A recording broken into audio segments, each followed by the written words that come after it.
ciidan lafta gareen daacad u ahaa oo duleedka magaalada Baydhabo ku sugnaa ayaa u soo galay aadamadoobe rag saraakiil ah oo waliba aad u waaweynaa ayaa la warinayaa in ay soo baxeen wada hadal la socday oo lafta gareen iyo sidoo kale Xasan Sheekh Maxamuud u socday kulamo duleedka magaalada Baydhabo ka bilowday rag saraakiil ah oo sidoo kale caan ah oo iyagana gobolka Baay xitaa xilal ka hayay oo durba la sheegayo inay ku soo biirayaan dhinaca aadamadoobe ayaan halkan idinkugu soo gudbin doonaa saaxiibayaal soo dhawaada haddii ay markaa kugu horeysay aad soo booqataan nagu soo biir saaxiibada la sii wadaag qaybta hoose ee faaladana aragtidiina nagula wadaaga mar kale soo dhawaada saaxiibayaal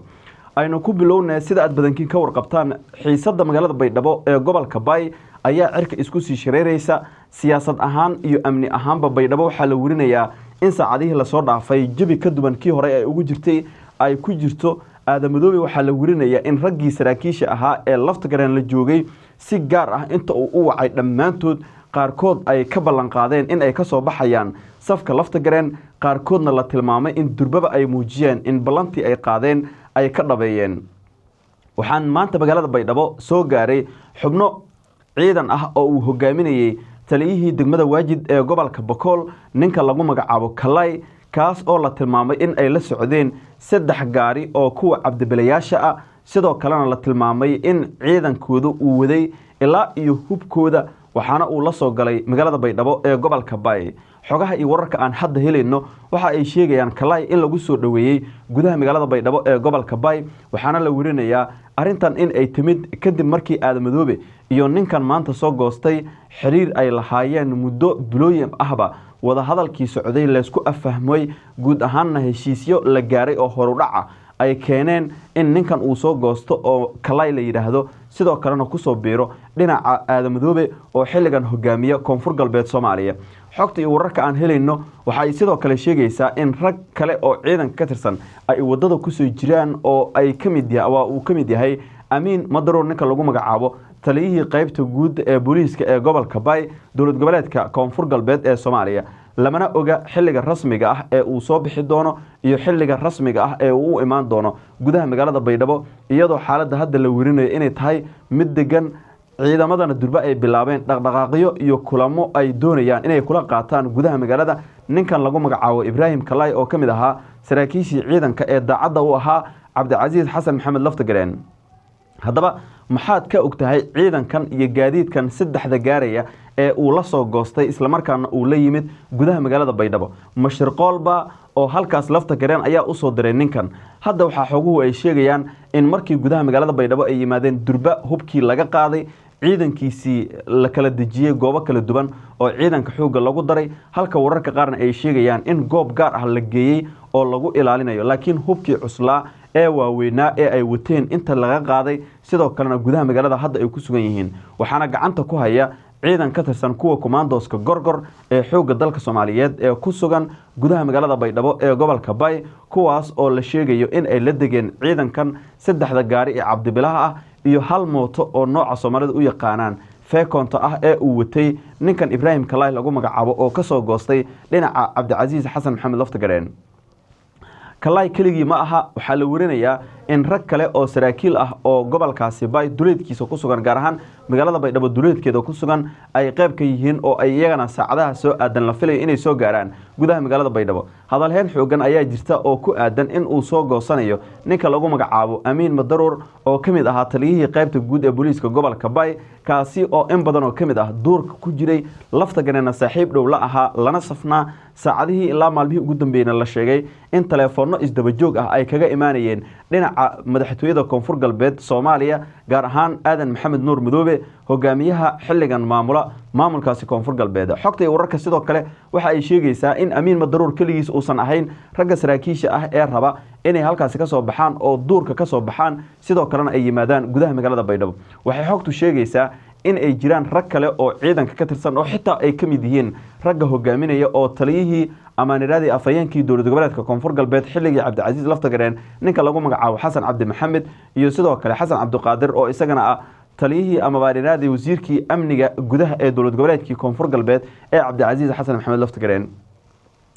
marka la jamciyo guud ahaan xogahaasi oo idil iyo soo goosashada ninkan Ibrahim Kalay lagu magacaabo waxay imaanaysaa xilli khilaaf adag oo siyaasadeed uu ka taagan yahay magaalada Baydhabo oo ay isku haystaan dhinacyada lafta gareen iyo sidoo kale Aadan Madoobe waxaa la warinayaa in lafta gareen saaxiibo dhow oo uu ku lahaa dhinaca ciidamada duleedka magaalada Baydhabo ku sugan xilligan uu ku amray ama xitaa uu ku qanciyay inay soo goostaan oo ay ku biiraan maamulka Aadan Madoobe ee Baydhabo ka dhisan iyo guud ahaan deegaanada Koonfur Galbeed sidoo kale waxa aan helaynaa xog kale oo ku aadan in ciidan ka soo baxay Buuraha Kaba iyagana ay u wareegeen dhinaca ciidamada dowlad goboleedkaasi Koonfur Galbeed gaar ahaan Cabdicaziz Xasan Maxamed lafta gareen oo duleedka magaalada ku sugan taasi laakiin xogteeda rasmiga lagama hayo ama lama hayo dadkii deegaanka aynu la xiriirnayna waxa ay sheegeen in jiraanshiyaha xogtaas boqolkiiba 80 ay tahay laakiin marka 20kaas laga reebo ay tahay mid aanan sugnaan karin xilli Buuraha Kaba ay martigelinayso dagaalo la sheegay in halkaasi ay ka soo qaadeen ciidamadii danab ee commandoska xoogga dalka Soomaaliyeed saacadii la soo dhaafay danab ayaa isaga soo baxay guud ahaan soo faarujiyay Buuraha Kaba waan aadi doonaa laakiin duleedka Baydhabo waxa la warinayaa in markii ay soo goosteen ninkan Ibrahim Kalay lagu magacaabo iyo sidoo kale ciidankiisaba ay bilowdeen kulamo gaar ah oo wasiirka amniga gudaha ee lafta gareen iyo sidoo kale afayeenkii lafta gareen ay la qaadanayaan saraakiisha ammaanka ee gudaha magaaladaasi gaar ahaan duleedka magaalada Baydhabo ku sugan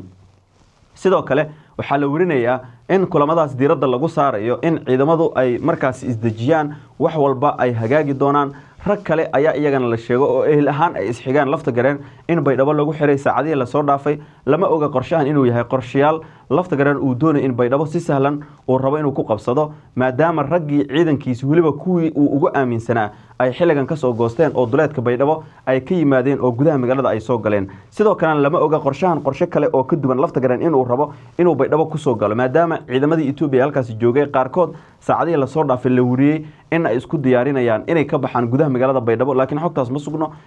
ilo amni oo magaalada ku sugan oo ay xiriiro kala duwan la sameeyeen nooma xaqiijin in ciidamadaas Itoobiya ay halkaas ka sii baxayaan sidoo kale soo goosashada Ibrahim Kalay lama oga in qorshe uu yahay oo la rabo in marka ciidamada lafta gareen ay gudaha u soo galaan Baydhabo dadkana isla halkaas ay ka bilaabaan howlgalada ama xitaa indheeyaan ogaadaan gudbiyaan xogaha ka dhex jira ciidamada halkaas ku sugan ee dhinaca dawladda federaalka Soomaaliya iyo ciidamada birmadka ee Koonfur Galbeed la yiraahdo ee ku sugan duleedka magaalada Baydhabo qaarkoodna ku sugan gudaha magaalada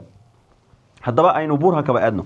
Buuraha Kaba saacadii la soo dhaafay waxay xogtu sheegaysaa inay ka soo goosteen ciidamada commandoska danab ee xoogga dalka Soomaaliyeed ama aan iraade ka soo baxeen kuwaas oo la tilmaamay in ay soo aadeen dhinaca deegaanada kale ee gobolka Bay ee Koonfur Galbeed Soomaaliya waxa la sheegayaa in saacadu markay ahayd 1 saac oo subaxnimo oo maanta ahayd ay soo baxeen ciidamadan lana ogeyn halka rasmiga ah ee ay saldhigi doonaan laakiin waxa la wariyay Buuraha Kaba inay u ahayd talis ku meel gaar ah ciidamadii ugu badnaa ayaa ku sugnaa halkaas waxa sidoo kale joogay ciidamada ATMIS loo yaqaan ama AWSOM oo howlgalka ku meel gaarka u jooga Soomaaliya bisha December ay soo aadan markii wixii ka dambeeyana laga yaabo inay dalka isaga baxaan ciidan kale oo dawladda ka tirsan oo iyagana commandoska gorgor la yiraahdo oo halkaas ku sugan dhamaantood waxay ahaayeen ciidamadii halkaas loo geeyay inay si toos ah dagaal ugu qaadaan lafta gareen oo halkaas doorasho ku qabsaday sidoo kalena ugu dambeyn uu ku soo baxay sidoo kale Buuraha Kaba lama oga ciidamada kale ee jooga ee dawladdu in laga soo qaadi doono ama ay ka soo baxaan laakiin xogtii wararku waxay sheegaysaa tan iyo markii ay danab soo baxeen inay bilowdeen dhaqdhaqaaqyo al-shabaabna waxa la wariyay in qaarkood ay isku dayayaan in magaalada ay weeraraan maadaama ciidamadii ay ka baqayeen ee danab ay isaga soo baxeen lamana oga sida uu xaalku noqon doono iyo sababta rasmiga ah ee ciidamadan ay kaga soo baxeen arrimo istiraatiijiyad dagaal la xiriirta ayaana la warinayaa in ciidamada danab ay deegaanada kale ee Koonfur Galbeed ugu gudbeen Buuraha Kabana ka baxeen wixii ka soo kordhay guud ahaan saaxiibayaal arinta Koonfur Galbeed barnaamijyada wararkeena dambe ayaan idinku soo gudbin doonaa idinka ayaana noqon doona dadka ugu horeeya xogaan hela haddii aad ilaa maadkana la soo gaartay nagu soo bir oo subscribe dhaho channel-keenan qaybta hoose ee faaladana aragtidina nagula wadaaga saaxiibadana la sii wadaaga muuqaalkan sidoo kalena meel dheerna la sii gaarsiiya